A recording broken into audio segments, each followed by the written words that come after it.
हिमांशी चौधरी आपका स्वागत करती हूं आपके अपने वीकली आदिवासी बुलेटिन में। आज के बुलेटिन में बात करेंगे छत्तीसगढ़ में अंधविश्वास की वजह से हर तीसरे दिन हत्या की। उसके बाद बात होगी कैसे सरकार आदिवासी छात्रों से वसूलना चाहती है पैसा। उसके बाद ओडिशा से आदिम जनजाति की एक लड़की की कामयाबी की कहानी और अंत में चर्चा आदिवासी बनाम वनवासी की बहस की होगी। तो चलिए शुरू करते हैं आज का वीकली बुलेटिन। छत्तीसगढ़ में अंधविश्वास की काली छाया में लगातार हो रही हत्याओं ने पूरे प्रदेश में चिंता पैदा कर दी है। इनमें से ज्यादातर हत्याएं राज्य के आदिवासी बहुल इलाकों में हुई हैं। तंत्र मंत्र और जादू टोने के शक में पिछले 37 दिनों में यहां औसतन हर तीसरे दिन एक व्यक्ति की जान गई है। इन 37 दिनों में कुल 14 लोगों की हत्या हो चुकी है। ये घटनाएं न केवल निर्दोष लोगों की जान ले रही हैं बल्कि समाज में भय और अविश्वास का माहौल भी बना रही हैं। हाल ही में दुर्ग जिले के नंदिनी थाना क्षेत्र में 35 वर्षीय गुलशन बन गोस्वामी ने अपनी 70 वर्षीय दादी रुक्मणी गोस्वामी की हत्या कर दी। गुलशन ने शिव मंदिर में रखे त्रिशूल से दादी पर वार किया, फिर दादी के खून से शिवलिंग का अभिषेक किया और अंततः उसी त्रिशूल से खुदकुशी करने की कोशिश की। युवक को गंभीर हालत में अस्पताल में भर्ती कराया गया। इसी तरह की ये घटना इससे एक दिन पहले बाराद्वार के तांदुलडीही गांव में हुई। एक परिवार ने तंत्र मंत्र के कारण दो युवकों 25 वर्षीय विकास सिद्धार और 22 वर्षीय विक्की सिद्धार की हत्या कर दी। यह परिवार कई दिनों से एक कमरे में बंद होकर तंत्र मंत्र कर रहा था, जिसके बाद उन्होंने यह खौफनाक कदम उठाया। इसके अलावा 14 अक्टूबर को कांकेर के कोरर इलाके से भी ऐसा ही एक मामला सामने आया था। यहां 70 वर्षीय सुगुनराम उसेंडी की हत्या कर दी गई। गांव के 6 युवाओं ने सुगुनराम पर कुल्हाड़ी से वार किया। गांव वालों का मानना था कि उसके द्वारा जादू टोना किए जाने के कारण उनके परिवार वालों की मौत हुई है। इसके साथ ही 2 मामले सितंबर के भी हैं। 15 सितंबर को सुकमा जिले के इटकल गांव में गांव वालों ने जादू टोने के शक में एक हेड कांस्टेबल और उसके 4 परिवार के सदस्यों को पीट कर मार डाला। इस घटना में कुल 5 लोग मारे गए, जिसमें 2 बुजुर्ग मौसम कन्ना और मौसम बेरी और 3 अन्य सदस्य शामिल थे। बलोदा बाजार भाटापारा के कसडोल थाना क्षेत्र के छरछेड़ गांव में जादू टोने के शक में एक ही परिवार के 4 सदस्यों की हत्या कर दी गई। इस घटना में 11 महीने के बच्चे समेत परिवार के 4 लोगों की जान चली गई। मारे गए लोगों में चैतराम कैवर्ते, उनकी बहनें जमुना और यशोदा और जमुना का 11 महीने का बेटा यश शामिल था। इसके अलावा रायपुर के धरसीवा में 55 वर्षीय भुवनेश्वर यादव ने खुद अपने ही घर के पूजा स्थल में कैंची से गर्दन काटकर अपनी जान ले ली। उनके परिजनों ने बताया कि वे धार्मिक प्रवृत्ति के व्यक्ति थे।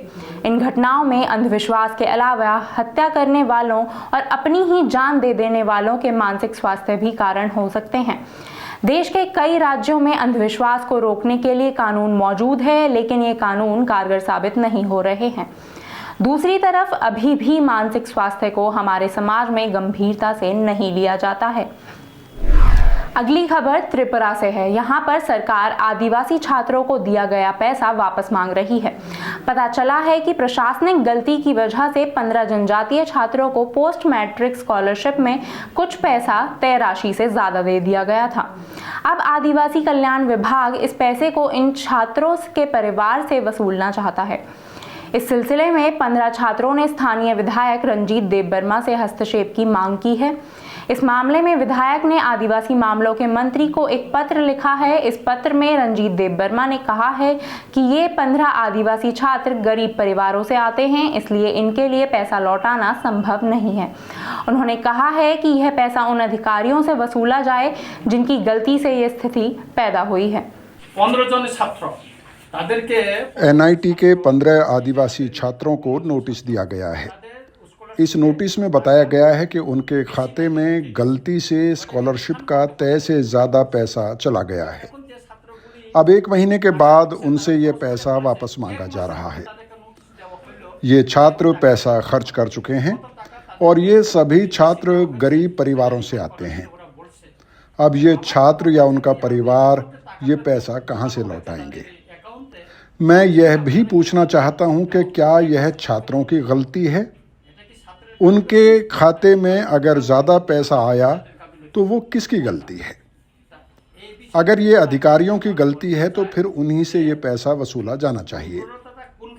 मुझे ये भी समझ में नहीं आता है कि हमारे राज्य में ही एसटी स्कॉलरशिप के मामले में इतनी समस्या क्यों होती है। बाकी उत्तर पूर्व के राज्यों में ऐसी समस्या नहीं देखी जाती है। मैंने अरुणाचल, नागालैंड, कई राज्यों में इस बारे में पता किया है।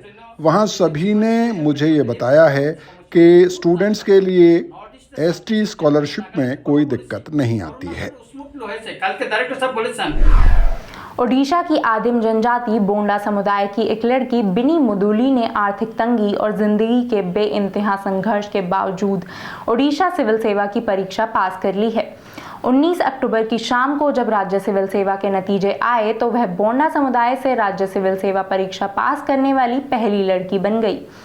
बिनी ने बताया कि ओडिशा सिविल सेवा परीक्षा की तैयारी के लिए YouTube वीडियो देखे और ऑनलाइन मॉक टेस्ट दिए। इससे पहले साल 2020 में अपने पहले प्रयास में अंतिम मेरिट सूची में जगह न बना पाने के बावजूद उम्मीद न खोते हुए बिनी ने इस बार 596वीं रैंक हासिल की है। बिनी मलकानगिरी जिले के गोविंदपल्ली पंचायत के खेमुगुड़ा गांव की रहने वाली हैं। मुदुलीपाड़ा हाई स्कूल में रसोइया राम मुदुली और आंगनवाड़ी कार्यकर्ता सुनामणि किरसानी की बेटी बिनी ने अपनी प्राथमिक शिक्षा मुदुलीपाड़ा प्राथमिक विद्यालय में पूरी की और बाद में मलकानगिरी नवोदय स्कूल में कक्षा 12वीं तक की पढ़ाई की। ग्रेजुएशन करने के बाद उन्होंने ओपीएससी परीक्षा की तैयारी शुरू की और ओडिशा सिविल सेवा परीक्षा 2022 में सफलता हासिल की। बिनी ने सीमित संसाधनों की मदद से अपनी शिक्षा प्राप्त की और जब ओडिशा सिविल सेवा परीक्षा की तैयारी की बात आई तो YouTube का सहारा लिया। बिनी बताती हैं कि उन्होंने YouTube वीडियो की मदद ली और ऑनलाइन पढ़ाई की। वहीं परीक्षा की रणनीति सीखने के लिए टॉपर्स के वीडियो देखे। उन्होंने बताया कि उनके लिए इंटरनेट एक्सेस करना भी आसान नहीं था क्योंकि गांव में इंटरनेट नहीं पहुंचता था। वह मलकानगिरी जिले के अपने गांव मुदुलीपाड़ा को छोड़कर पास के गोविंदपाली शहर गई जहां इंटरनेट सेवाएं उपलब्ध थी। उन्होंने एक इंटरव्यू में बताया कि वे फॉर्मल कोचिंग का खर्चा नहीं उठा सकती थी, इसलिए उन्होंने तैयारी के लिए YouTube वीडियो पर भरोसा किया। प्रारंभिक परीक्षा पास करने के बाद उन्होंने अपने मुख्य परीक्षा के लिए एक संस्थान से मदद मांगी। इस मौके पर बिनी के पिता राम मुदुली खुशी के आंसू नहीं रोक पाए।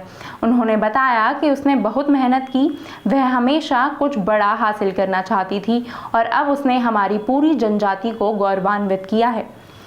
बिनी ने कहा कि एक सिविल सेवक के तौर पर वह आदिवासी समुदाय के विकास के लिए काम करेंगी। उन्होंने खास तौर पर लड़कियों की शिक्षा के लिए मेहनत करने की बात कही। साथ ही उन्होंने कहा कि वह यह सुनिश्चित करेंगी कि सरकार की सभी आदिवासी विकास योजनाओं का फायदा जरूरतमंद लोगों तक पहुंच सके। लोकसभा में नेता विपक्ष राहुल गांधी ने कहा कि आज देश में संविधान और मनुस्मृति के बीच संघर्ष है। पिछले शनिवार यानी 19 अक्टूबर को रांची में आयोजित संविधान सम्मान सम्मेलन में बोलते हुए राहुल गांधी ने दोहराया कि जब आदिवासियों को बीजेपी वनवासी कहती है तो वह आदिवासियों के सम्मान और अधिकार को नकारती है। राहुल गांधी ने कहा, जब बीजेपी के लोग आदिवासी को वनवासी कहते हैं तब वे आपके इतिहास, आपके जीने के तरीके को खत्म करने की कोशिश करते हैं। आदिवासी का मतलब है देश के सबसे पहले मालिक। आदिवासी सिर्फ एक शब्द नहीं है बल्कि आपका पूरा इतिहास है। आप कौन हो? आप कहां खड़े हो? आपके चारों ओर क्या हो रहा है? कौन कर रहा है? किस प्रकार से कर रहा है? एजुकेट का यह मतलब है। एजुकेट का मतलब यह नहीं कि आप कॉलेज में चले गए, आपने फिजिक्स की डिग्री ले ली, आपको अपना इतिहास नहीं मालूम, आपको अपनी हिस्ट्री नहीं मालूम, आपको अपनी समाज में जगह नहीं मालूम, तब आप एजुकेटेड नहीं हो। अब आज क्या हो रहा है मैं आपको बताता हूं। जब बीजेपी के लोग आदिवासी को वनवासी कहते हैं तो वो क्या करने की कोशिश कर रहे हैं? आपका जो इतिहास है, आपका जीने का तरीका है, आपकी फिलॉसफी है, आपकी साइंस है,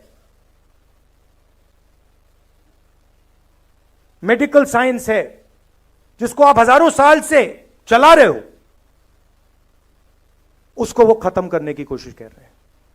कांग्रेस नेता राहुल गांधी के इस भाषण से यह स्पष्ट है कि झारखंड विधानसभा चुनाव में भी इंडिया गठबंधन की तरफ से संविधान और आरक्षण बचाओ के नारे के आसपास नैरेटिव तैयार करने की कोशिश होगी।